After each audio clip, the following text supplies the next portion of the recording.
Quelle est la communauté avec laquelle c'est le plus difficile quand on recale à l'entrée d'une boîte? Eh ben, c'est la communauté arabe. Mousse, mousse, est là pour mettre en lumière les mauvaises personnes, les fous, fous. Faites entrer les gros tarés, de savoir elle vous éclabousse, mousse. Mettez-vous à l'aise car là, on va se régaler, mousse. Abonnez-vous et likez si vous avez kiffé. Ouais, c'est Mousse, bienvenue aujourd'hui pour une nouvelle vidéo et j'espère que tout le monde va bien. Messieurs, dames, on va parler aujourd'hui d'une personne qui défraye un petit peu la chronique. En ce moment, on en parle beaucoup. Je vais même vous avouer qu'au début, j'étais, alors je vais pas dire fan, mais j'appréciais son contenu. On va parler du Jarl. Honnêtement, il y a beaucoup de choses à dire sur ce personnage, donc on va couper cette série de vidéos en deux parties. Aujourd'hui, dans cette première partie, on va parler de ce qu'il a fait pour être connu et donc ce qu'il fait depuis qu'il est connu. Et vendredi, dans la partie 2, on parlera de sa vie avant qu'il soit connu. Vous allez voir que c'est la partie, en tout cas je trouve, la plus intéressante. Avant de partir pour cette nouvelle vidéo, c'est le moment de soutenir la chaîne et moi-même en mettant votre plus gros pouce bleu, votre meilleur commentaire.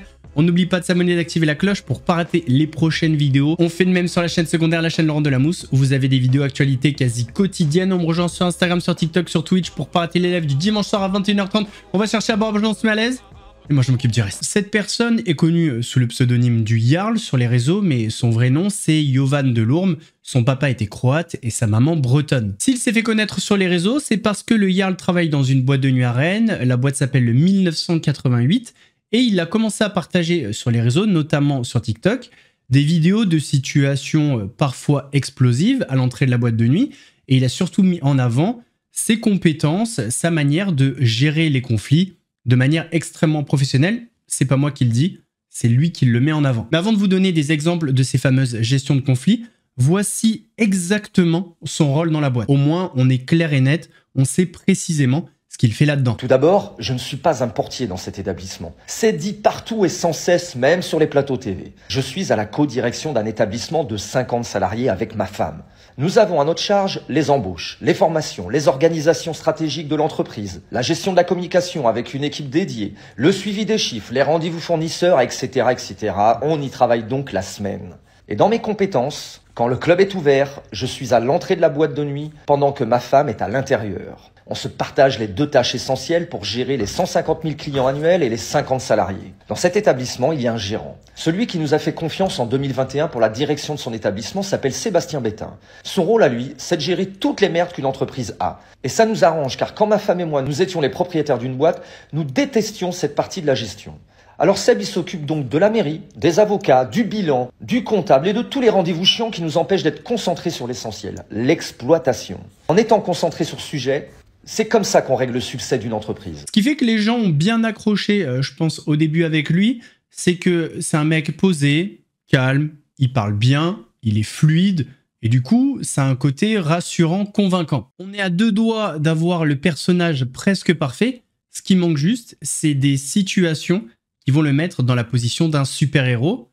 On va y arriver. Comme on l'a dit juste avant, il travaille dans une boîte de nuit. Vous connaissez un petit peu le cocktail détonnant de l'alcool dans les boîtes de nuit, de la nuit, de l'insécurité qui peut grandir en France globalement. Et ça, le Jarl, il a compris qu'il pouvait faire beaucoup de vues avec ça, donc de l'argent, mais il a aussi compris une chose, il pouvait se façonner une image. Et c'est là qu'on arrive sur le personnage du super-héros. Avant de passer aux séquences, je me dois d'être honnête, c'est ce que j'ai apprécié au début, enfin, en tout cas quand je suis tombé sur son contenu, et au fil du temps, ça m'a un petit peu dérangé parce qu'on surfait trop sur l'insécurité, il se mettait trop en avant, mais en tout cas, au début, j'ai bien aimé. Je trouvais que c'était du contenu assez frais. On voyait pas ça sur TikTok et ailleurs. Et c'est surtout que de son contenu se dégageait beaucoup de bienveillance. Et c'est ça qui m'a fait rester, en tout cas au début. Aujourd'hui, tous les week-ends, on se retrouve à être obligé de sortir des nanas qui se fracassent ou qui veulent carrément agresser les portiers de l'établissement.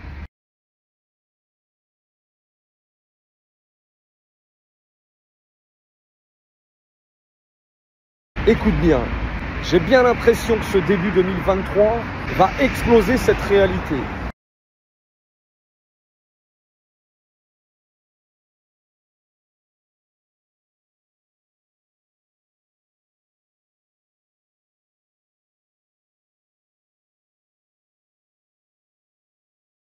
nous sommes en train de sortir plus de femmes que d'hommes de la discothèque. Regarde même comment mes gars sont obligés de redoubler de vigilance quand une fille est mise à l'extérieur.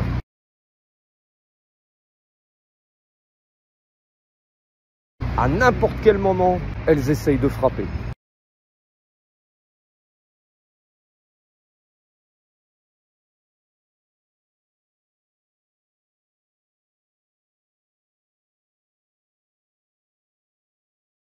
Et tiens-toi bien, le plus dingue, c'est qu'après être aussi agressive, ce sont ces mêmes nanas qui vont porter plainte aujourd'hui.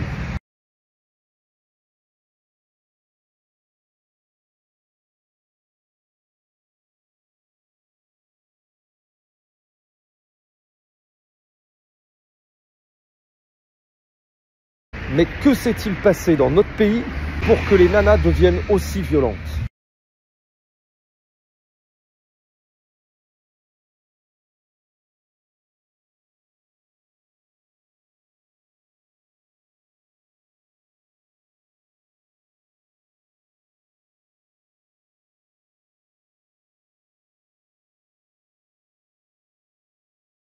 Le Jarl te salue. La vidéo que vous venez de voir, c'est un très bon résumé du contenu qu'il propose. On peut avoir des fois des embrouilles à la sortie de la boîte avec des gars, des débuts de bagarre. Le premier portier a mis exactement 13 secondes après les premiers échanges de coups. Mais le gars veut pas sortir. Et regarde, un aigle arrive. Enfin un aigle. Plutôt un pélican, je te l'accorde. Mais je sais qu'à cet instant, il doit évacuer très vite. Tous les moyens sont bons, même de tenter de s'envoler au-dessus des clients. Et voilà, son copain n'a rien vu mais il s'en mêle. C'est tous ces petits détails qui peuvent faire que ça dégénère. Mais mon équipe sait faire, sait contenir les conflits, sait mettre la pression quand il faut le faire. La règle, On a aussi des dealers qui se font choper soit à l'intérieur, soit à l'extérieur de la boîte. c'est une soirée techno. Et lors de ces soirées, on est très vigilant à la palpation. Nous essayons de trouver les vendeurs potentiels. Et quand je te parle de vendeurs, tu l'auras compris, je te parle de drogue. Alors on va l'appeler Olivier. Et Olivier, ce soir, il s'est fait cramer. Il possédait sur lui un sachet de Taz. Si tu connais pas les Taz, c'est le diminutif de ecstasy. Mais attention Olivier, il a pas fait semblant. J'ai 1000 personnes dans la boîte et j'ai hâte de savoir pourquoi il a essayé de rentrer son sachet d'ecstasy. Ils ont toujours une très bonne raison. Mais attention, lui, c'est pas 1, c'est pas 2, c'est pas 3. C'est pas 10, c'est pas 15, c'est pas 20. C'est près d'une quarantaine de cachets. Rien que ça. Alors évidemment, tu me connais, je râle. Je lui rappelle les règles du château fort.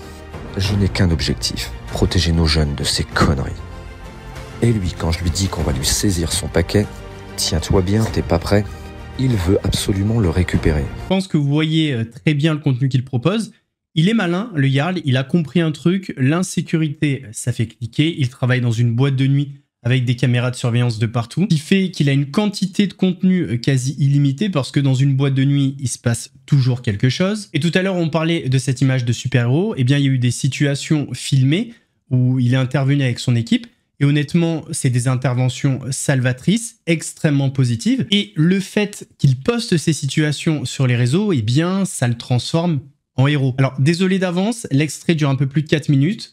Je pourrais vous résumer l'histoire, mais c'est pas tant l'histoire qui est intéressante, enfin, si elle est intéressante, mais c'est surtout la manière dont il la raconte, la manière de scénariser et de se mettre en avant. Regarde bien cette vidéo jusqu'au bout, c'est encore une dinguerie.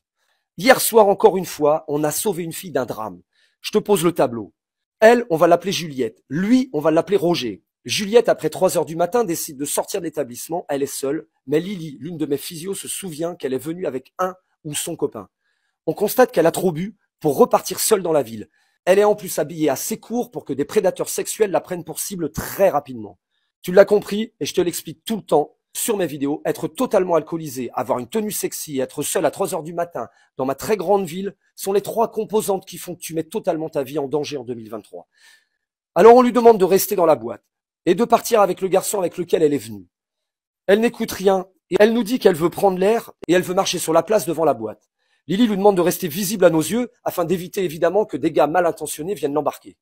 Car ce n'est un secret pour personne, je le démontre sans langue de bois en permanence. Les rues de notre ville sont gangrénées par 3 types d'individus. Les dealers, les voleurs violents et les zonards prédateurs. Ces derniers cherchent des proies féminines dans un état totalement faible qui les suivrait assez facilement sans avoir besoin d'utiliser la violence. Juliette fait le choix de s'asseoir seule, mais à une trentaine de mètres de nous. Mais de notre porte, on la voit. Ce soir-là, ça zone énormément. Je n'ai pas encore eu le temps de repousser tous les mecs que je sens pas. J'ai encore une très longue file d'attente à faire rentrer avec mon équipe de sécu, car notre établissement est complet tous les soirs. Mais on commence à voir que 2 mecs lui tournent autour. Je constate même que le fameux Roger a une bouteille de whisky à la main et fait le choix de lui remplir lui-même l'estomac en lui servant à boire directement de sa bouteille dans sa bouche. Alors Juliette comprend plus vraiment ce qui lui arrive et se laisse faire. Je demande à mon équipe à l'entrée d'être extrêmement vigilant. Vu les lascars, je sais qu'ils vont l'embarquer à un moment ou à un autre. Ils verront qu'elle sera totalement à leur merci et que nous n'aurons probablement plus l'œil sur elle. Il est 3h34 et je suis très occupé et encore et toujours énormément de monde à faire rentrer quand l'un de mes gars me prévient. Roger et l'un de ses potes prennent le chemin d'un tout petit Porsche qui ferait qu'on ne pourrait plus les surveiller. Eh bien notre Juliette, totalement hagard, les suit. Et là, en quelques secondes, je sais que la vie de cette jeune fille va dépendre de mes choix qu'ils ne se font évidemment pas attendre. Je marche vers eux afin de les intercepter avant qu'ils passent ce fameux Porsche. D'ailleurs, le regard de Juliette se tourne le temps d'un instant vers moi et là, je comprends qu'il faut que j'aille très vite. J'accélère, j'intercepte la fille, je lui prends le bras. Je lui demande si elle connaît ces 2 gars. Elle me dit que non, mais ils lui ont demandé de les suivre. Je parle à Roger qui commence à l'ouvrir. Tu m'étonnes, il est pas content. Je viens de le déranger en pleine chasse. Tu connais ma méthode et mes termes. Je lui rappelle que cette place est mon territoire. Et entre guillemets, quand je parle de territoire, ça a dérangé certains. Je ne parle pas de la France. Je parle de mon territoire, ma zone de travail, l'endroit qui est juste aux abords de mon établissement. C'est un langage qui est utilisé par tous ces gens-là. Je parle comme eux parce qu'on défend des territoires. Les dealers ont des territoires, les voleurs ont des territoires et j'ai mon territoire. J'ai pas le choix, je protège les gens. Tu dois bien l'entendre, ça. Alors je rappelle à Roger que je protège tous les gens qui viennent sur mon territoire et qu'il a intérêt à quitter les lieux car j'ai compris ce qu'il cherchait ici en sortie de boîte. Pendant ce temps-là, Juliette prend enfin conscience de la dinguerie qu'elle vient de faire. Lily vient la prendre en charge car elle commence à pleurer. Roger commence à me menacer. Les mots, je te les passe. Il a sa bouteille de whisky à la main sur la voie publique. Les échanges deviennent de plus en plus menaçants. Mon équipe arrive évidemment très rapidement car d'autres lascars de la place commencent à vouloir s'en mêler. La bouteille devient un danger pour nous ou nos clients. Je décide de lui la retirer et là c'est la guerre. Évidemment une guerre qu'on gagne. On immobilise Roger proprement, on parvient à maintenir ses camarades hors de la situation qui finiront par prendre la fuite et abandonner Roger. Pendant cette action, Lily appelle la police qui répond présente comme à chaque fois. Car oui, tu me dis parfois dans mes vidéos, mais que fait la police? Alors je vais te répondre très clairement. La police peut pas être partout, mais elle est là où on l'appelle. La police sauve. Alors je profite de cette vidéo une fois de plus pour les remercier. Leur rapidité d'intervention, de l'interpellation de Roger et de l'aide qu'ils nous ont donnée pour s'occuper de Julie après l'altercation. Putain. Il a voulu se barrer avec la nana, on aurait eu... Tu veux que je te dise, on aurait eu une agression pour viol lundi matin. La nana là, elle est en pleurs et tout là. Est-ce que tu te barrais avec une nana complètement alcoolisée avec une mini-jupe? Tu crois qu'on t'a pas vu venir? T'as voulu nous foutre la bouteille dans la gueule en plus? Plus fort, je vais forcer, donc arrête de forcer. Bah j'ai mal, c'est normal, j'ai mal. Évite de forcer. Les filles, mais bordel, les filles, faites attention à vous. Votre vie est si précieuse. On est obligé de faire comme ça, tu comprends bien, on a mis un mec au sol, il a voulu nous jeter une bouteille d'alcool dans la tête. On n'a plus le choix là, après qu'on le sauve, mais t'as vu, il nous a attaqué, et puis il y avait ses copains dealers avec. Heureusement que vous étiez là. Bah oui, je sais qu'heureusement qu'on était là. Oui, mais on t'a sauvé là. Oui. Franchement, tu vois qu'on t'a sauvé. Bah oui, mais faut que tu fasses attention à toi, hein, franchement. Tu habites où, Louis? Le Jarl te salue. Vous voyez un petit peu le contenu. Est-ce que vous commencez à comprendre un peu dans quoi on baigne? Le principal support de tout ça, c'est l'insécurité et la ville de Rennes. L'insécurité à Rennes. C'est vraiment sur ça que le Jarl fait son contenu, fait son beurre au final. Honnêtement, je vais pas remettre en question le problème de l'insécurité à Rennes. Je connais pas du tout cette ville. Donc je vais pas me permettre de parler là-dessus. Si on devait expliquer à des personnes qui ne le connaissent pas le contenu du Jarl, simplement, c'est une personne qui partage des situations conflictuelles à la sortie de sa boîte. Grâce à ces situations, il arrive très souvent à se mettre en position de sauveur ou de super-héros, ce qui lui sert grandement. Il va partager également beaucoup d'anecdotes sur sa profession et sur ses expériences en boîte de nuit. Ah oui, et je rajouterai des vidéos motivation autour des sports de combat, mais notamment le MMA. Et ça, c'est important, ça nous servira pour la partie 2. Voilà si on devait un petit peu résumer le contenu du Jarl. Rien n'est simple, rien n'est jamais acquis. Au travail, au sport, avec tes amis, avec ta famille, tout est extrêmement fragile. On a tendance à croire que quand c'est gagné, ce n'est plus jamais perdu. Il n'y a rien de plus faux. C'est justement quand tout semble parfait, quand tout semble réussi, quand tout semble obtenu, C'est à cet instant que tout peut se perdre. Et incroyablement, ce qui est long à obtenir peut être perdu très rapidement. Alors tu ne dois jamais perdre ça de ton état d'esprit. Tu dois être constamment vigilant. Ce qui te réussit, tu dois te battre pour le maintenir. Et c'est finalement cette attitude qui va te rendre meilleur, qui va nous rendre meilleurs. Alors voici mon conseil. Comporte-toi et bats-toi pour être mieux qu'hier et moins bien que demain. Vas-y, on va faire comme si on n'avait rien entendu. Même si depuis son apparition sur les réseaux sociaux, le Jarl a toujours voulu bien gérer, bien construire son image a changé. Avant, il était vu comme un influenceur, créateur de contenu, TikToker, co-gérant. Et bien aujourd'hui, il est vu exactement de la même manière, mais d'extrême droite. Et ce changement est dû à quelques séquences, mais notamment celle-ci. Quelle est la communauté avec laquelle c'est le plus difficile quand on recale à l'entrée d'une boîte? Eh ben, c'est la communauté arabe. Alors là, ça se complique. Là, ça devient chaud. Et d'ailleurs, quand on voit un groupe arriver, où on voit qu'ils vont être plusieurs arabes à gérer, on change notre organisation. Alors, il n'y a pas que ça. Il y a aussi le fait qu'il ait été candidat suppléant pour le parti d'Éric Zemmour aux législatives de 2022. Il y a aussi le fait qu'il soit souvent invité dans les médias du groupe Bolloré, comme sur CNews ou encore C8, ou encore le fait qu'il soit un soutien au collectif Némésis. En fait, il y a plein de choses fait qu'aujourd'hui, il est considéré comme un influenceur d'extrême droite, on va dire. Et ça a eu un gros impact sur le contenu qu'il partage. Au début, il partageait beaucoup de situations conflictuelles, voire même de violence. Ça reste des situations qui lui ont permis d'avoir cette image de héros, d'être, on va dire, respecté sur les réseaux, si on couple ça avec sa soi-disant carrière dans les sports de combat, mais ça on en parlera dans la partie 2. Mais le matrixage politique ambiant lui a donné une étiquette, celle d'un influenceur d'extrême droite, et du coup ça a un petit peu terni son image. Et pour rattraper tout ça, il a changé son contenu, et son contenu aujourd'hui, enfin très souvent, ressemble à ça.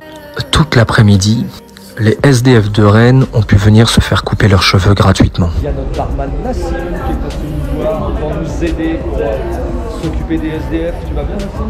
Non, mais Je crois qu'il y en a déjà qui t'ont vu sur les vidéos. Juste les points. Au top. T'es en bonne main en tout cas.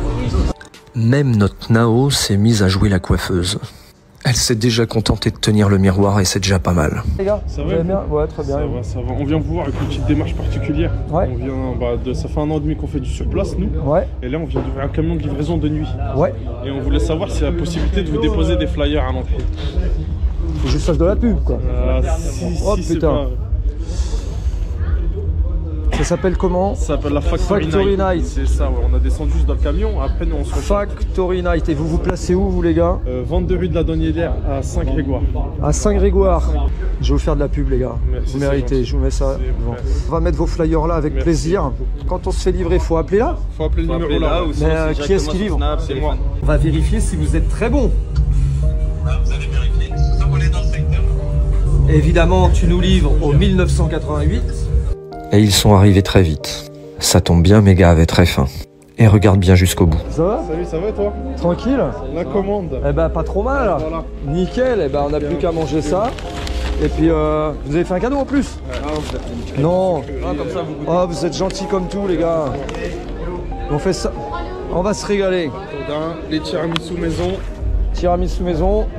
Vas-y, fais-nous rêver, là. Là, c'est les cookies. Ouais, mais là, on va se battre, là. Alors, zéro critique par rapport aux actions en elles-mêmes. La seule question qui se pose, c'est est-ce qu'il a fait ça pour redorer son image ou alors c'est fait avec le cœur? Personnellement, j'aurais toujours tendance à dire c'est pour redorer son image parce que c'est filmé, c'est posté. Sinon, pourquoi le faire? Par exemple, pour les coiffures pour les SDF, il n'y a pas de cagnotte, il n'y a rien, donc pourquoi le filmer si ce n'est pour redorer son image? Enfin bon, de toute façon, c'est pas vraiment important dans le fond. Dernièrement, il fait le tour des plateaux TV. Alors, la première raison à ça, c'est une polémique, c'est ce dont on va parler. Et la deuxième, c'est pour faire la promotion de son dernier livre. Il a écrit plusieurs livres, mais on en parlera plus tôt dans la partie 2. Donc on va revenir sur la dernière polémique. Comme on l'a vu tout à l'heure, le Jarl, c'est un pro, on va dire, en matière de videur, de sécurité en boîte de nuit. Mais la dernière polémique vient un petit peu ternir cette image. Alors, il y a quelques jours, il y a eu une free party illégale à Rennes, proche de la boîte de nuit du Jarl, et certaines images ont été partagées sur les réseaux sociaux. Ça a fait pas mal réagir, ça a créé la controverse, parce qu'il y a deux versions. D'un côté, on a les images du Jarl. Mettez-vous plus loin, ouais. On veut personne devant la boîte, merci. Ouais, mais il faut mal au pattes. Allez, allez-y. Ouais. Allez, bonne soirée à vous. Ce serait deux masques et je coupe. Bah, c'est pour ça. Ça va aller pour descendre ou tu as plus d'un? Regarde. Même le portier demande à la demoiselle si elle a besoin d'aide pour descendre. Allez, avancez encore un petit peu, s'il vous plaît. Je vais prévenir la police et je vais leur dire que là, on se donne les rois. Tu restes là.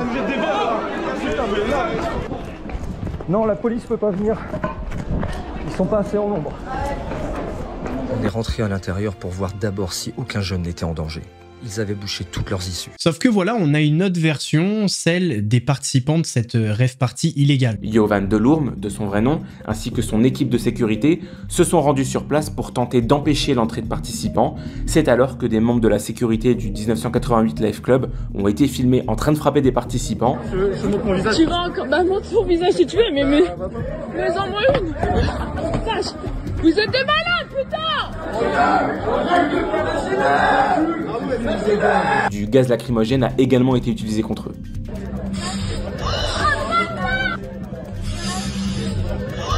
Le service de sécurité du 1988 Life Club a pris la décision d'outrepasser sa mission de sécurisation de l'accès à la boîte de nuit en tentant d'empêcher des jeunes de pénétrer dans le cinéma, ce qui a généré de vives tensions. Contacté par Ouest France début mars après les faits, le Jarl ne niait pas les scènes mais justifiait ses interventions par une situation qui devenait dangereuse pour tout le monde, des tensions ayant eu lieu entre les participants à la free party et ceux de la boîte de nuit. Le communiqué de la préfecture précise que cet épisode n'est pas isolé et que des faits de violence ont déjà été recensés au niveau de la boîte de nuit en 2022, 2023, 2024 et début 2025 et que 6 plaintes ont déjà été déposées par des clients pour des violences infligées par le service de sécurité de la discothèque avec usage de gaz incapacitants. Est-ce que je t'ai insulté? Est-ce que je t'ai insulté? Toi, alors, tu vas courir, petite fille? Alors? Cette intervention a eu des conséquences puisque la boîte de nuit a été fermée par la préfecture, donc après ces interventions musclées. Alors on n'est pas sur une fermeture définitive, on est sur une fermeture pendant 1 mois. Alors dans cette affaire, le Jarl reconnaît plus ou moins les faits, il reconnaît des maladresses. Le débordement a fait qu'il y a eu des échanges, des maladresses, des mauvaises gestions parfois de nos équipes parce que on a fait des trucs qu'il fallait pas faire et je l'ai déjà dit sur d'autres plateaux télé. Je m'en excuse pour les gens qu'on a choqués, que mes équipes ont choqués, mais on a fait ce qu'on a pu avec ce qu'on avait et nos maladresses, nous ne sommes pas, et en tout cas mon équipe de sécurité n'est pas un maintien de l'ordre. Et pourquoi ça a dégénéré? C'est que la police a été incapable de venir nous aider. Incapable parce que c'est pas de leur faute, ils avaient pas du tout d'équipe. Ils n'étaient pas assez nombreux. En fait, ils étaient autant sur la place rennaise que nous pour un établissement de nuit de 1000 personnes. C'est juste incroyable. Voilà. Donc tout par de là, on a beau essayer de parler du Jarl, raconter toute sa vie, de sa naissance à aujourd'hui, ce qu'il a fait de bien, ce qu'il a fait pas de bien. Alors, ça c'est Touraine, enfin toute la France entière et tous les journaux se sont mis à parler de ça. Mais c'est pratique parce que ça permet d'occulter une chose essentielle. Comment on en est arrivé là? Comment on est arrivé à un point où une fête illégale a pu s'installer dans un plein centre-ville, très grande ville de Rennes, dans des cinémas désaffectés, pourtant avec des portes bien fermées, bien verrouillées, sans que personne ait pu les arrêter avant. Voilà, c'est ça la vraie question aujourd'hui. L'autre question aussi, c'est pourquoi tu es intervenu? Parce qu'il y a un truc que j'ai remarqué qui m'a toujours dérangé, on va dire, dans le contenu du Jarl, c'est que souvent, on n'a pas le contexte des vidéos. C'est-à-dire qu'il va nous dire, oui, telle personne a touché les fesses d'une fille dans la boîte de nuit, on n'a pas la vidéo, on n'a que après. Mais en fait, on ne sait même pas si c'est vrai. Là, par exemple, il a dit aux Parisiens que ça avait créé un conflit entre certaines personnes de la boîte de nuit et les participants de la rave party, mais encore une fois, il n'y a aucune vidéo, alors qu'il portait une GoPro sur lui. On a ces images. Donc encore une fois, pourquoi ils sont intervenus, quoi? J'ai peut-être une idée, c'était une rave party antifasciste. Le Jarl est quand même assez politisé. Je pense que c'est un début de piste. Donc cette polémique, on va dire que c'était la dernière en date. C'est avec cette polémique qu'il a fait le tour des plateaux TV et radio. Mais depuis, il y a d'autres choses qui sont sorties. Et déjà qu'après cette polémique, on le sentait touché. Je protège le clan. Que les gens comprennent bien, je protège le clan. Et je suis prêt à aller en prison pour protéger le clan. N'importe quel clan. Que quelqu'un touche à un de mes clients quand il vient à la boîte, de l'ultra-gauche et d'Union Pirate, qu'il y en a un qui touche à un de mes clients, j'irai en prison. Mais mon client n'aura absolument rien. C'est clair? Putain, je suis retombé. Avec les nouvelles révélations qui ont été faites, celles que je vous partagerai dans la partie 2, à mon avis, ça va pas s'arranger. Il est dans un délire d'un narcissique de ouf. Ouais. Au fait, il croit qu'il est bon, en fait. Il croit, je sais pas. Bah, et quelque part, il est bon. Il est bon pour escroquer les gens. Oui. Ouais. J'espère que vous êtes prêts pour cette partie 2. Il y aura pas mal de révélations, pas mal de petits scoops, sauf pour ceux qui sont déjà dans les insides du milieu du MMA, mais pour les autres, vous allez vous régaler. On arrive à la fin de cette vidéo. Messieurs, dames, j'espère qu'elle vous a plu. Si c'est le cas, votre plus gros pouce bleu, votre meilleur commentaire. On n'oublie pas de s'abonner et d'activer la cloche pour pas rater les prochaines vidéos. On fait même sur la chaîne secondaire, la chaîne Laurent Delamousse, où je vous propose des vidéos quasi quotidiennes sur l'actualité. On me rejoint sur Instagram, sur TikTok, sur Twitch pour pas rater les lives du dimanche soir à 21h30. Nous on se donne rendez-vous vendredi pour la deuxième partie. En attendant, prenez soin de vous. Mousse vous salue.